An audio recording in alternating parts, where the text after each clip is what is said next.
She died here, in Tuscany, Florence, Italy, a land of warm, dry weather, of olives, of the brooks where ran the water that cast the cadence for Petrarch's poetry.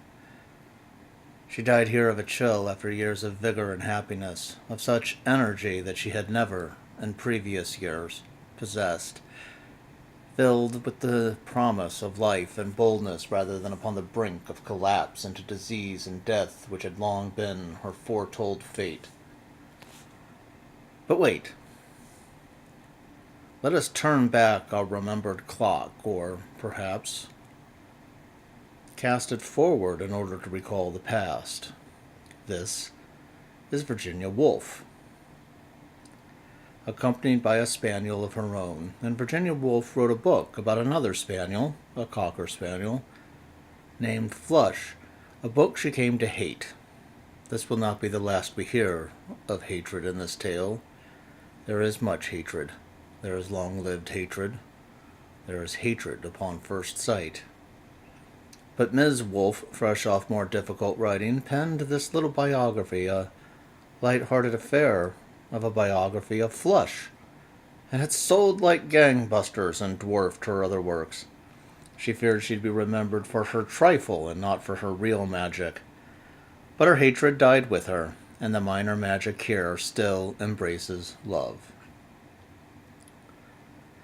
And it all begins with a young woman and her tyrannical father, a woman born to be an invalid, a woman kept indoors, a woman whose heart seemed to beat the poison that would finally deprive her of her most precarious hold on life.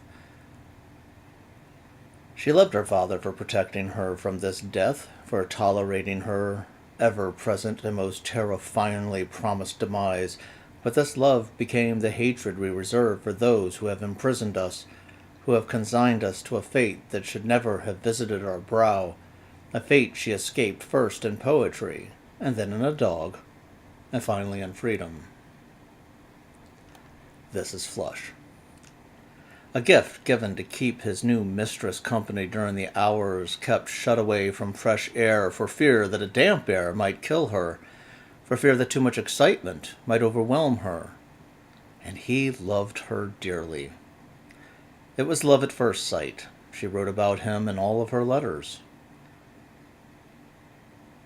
It was these letters that inspired Ms. Woolf. She became enamored not of the people, but of the dog, this animal, this companion, this love between the mistress and her Flush.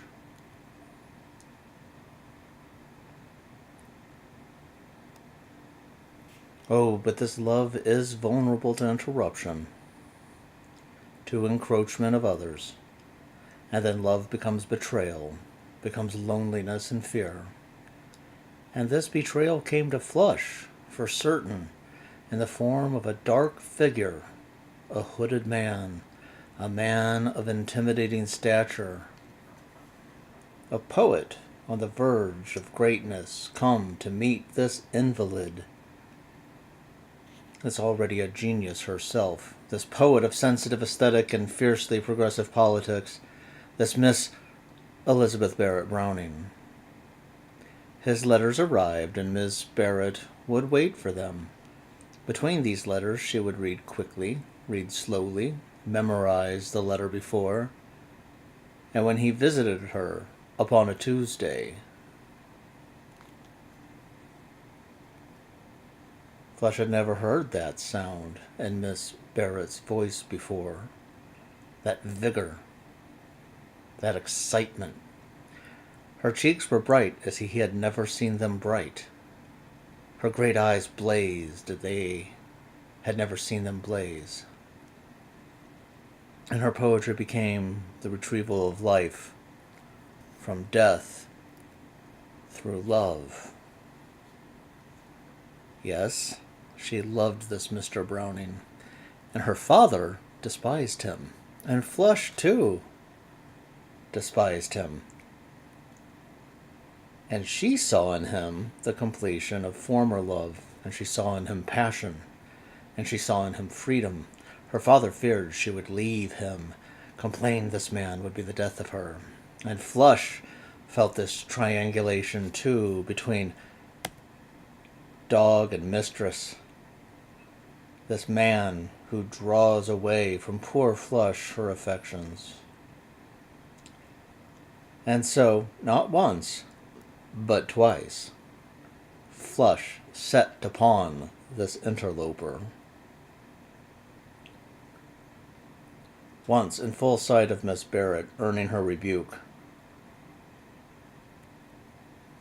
A second time, alone, man to man as it were, in the hall, when Mr. Browning had brought Flush cakes, which he refused to eat.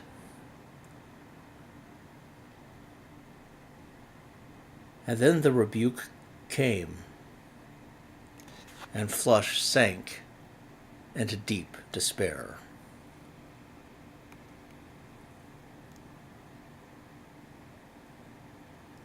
What would he do without the love of his mistress, lost to this love of some man, some poet, some somber, vigorous, intractable man who suddenly writes to Miss Barrett and asks after Flush, who reminds Flush of the cakes, and Flush suddenly sees the kindness of them both and regrets the fresh cakes he refused from his enemy, and now eats them stale because they are from his friend.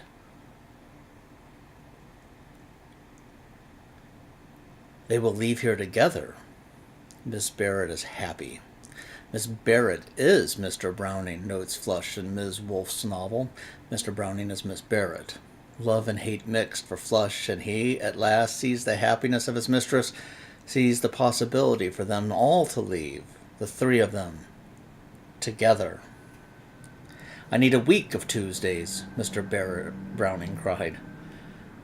Then a month, a year, a life.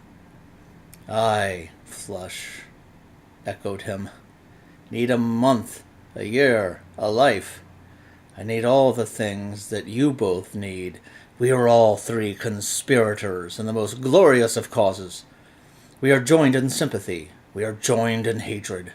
We are joined in defiance of black and beetling tyranny. We are joined in love.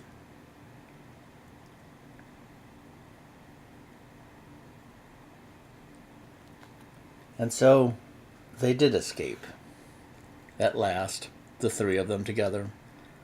With Flush to run the olive groves, with Flush to dive into the brook beside which Petrarch walked and dreamt his Laura, where the sonnet was born, where it became the finest expression of love in literature, where Elizabeth Barrett gained her health her captivity had denied her, where she wrote her most powerful poetry, and where she died earlier than any of us would have liked, leaving her son, leaving her husband, to follow her dear Flush into the eternal, where her loves still speak to us, if we take the time to listen.